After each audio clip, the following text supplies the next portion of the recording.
Noong 1926, may isang babaeng nagpapangalang si Maria. Siya ay malungkot at binaril nga siya ng mafia boss sa kanyang ulo. At naging ligaw na kaluluwa si Maria kasi di nga siya tinanggap sa langit at nagmumulto na nga ito.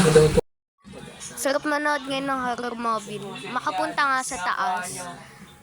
Dito ba may TV? Ano yun?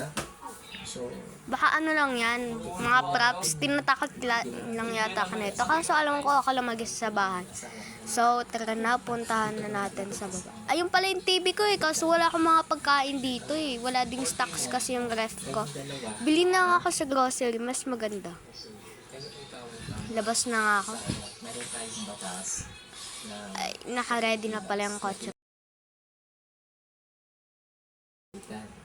Dami kong nabili sa grocery, mga pagkain. Para talaga to sa pang-horror. Wala kasi akong kasama, yung mga kaibigan ko di active sa Messenger. Kaya di ko sila mapapapunta dito. Mas maganda solo. Di ko na kailangan patay ng ilaw, no? Baka matakot pa ako dito. Ay, di ko pa pala nabuksan yung TV. Buksan ko na nga to. Ay, ano to? Di naman to pang horror eh. Eto, wait lang. Ayan, palit. Okay na yan, ayan. Horror yan. White lady yan. White lady. Diyan siya binaril ng mga mafia boss. Kuha na ako ng matcha dito. Masarap daw to eh. Kaso parang... Ay, nakatulog yata ako. Bangon na nga ako. Eh. Ang hirap po naman, parang na-sleep paralysis yata ako nito. Ay, wait lang. Bakit nga muna ako sa taas.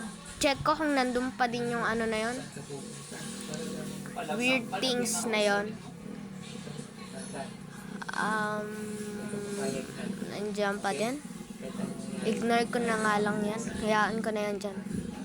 At magsaya na ako dito sa movie marathon na to. Ay, nag-brown out. Dumilim sa paligid. Wait lang, offin ko yung flashlight ko. Ito yung sa taas. Ayan. Ah! Nagalaw. White lady yata to. Takbo! Takbo! Yeah. Bili!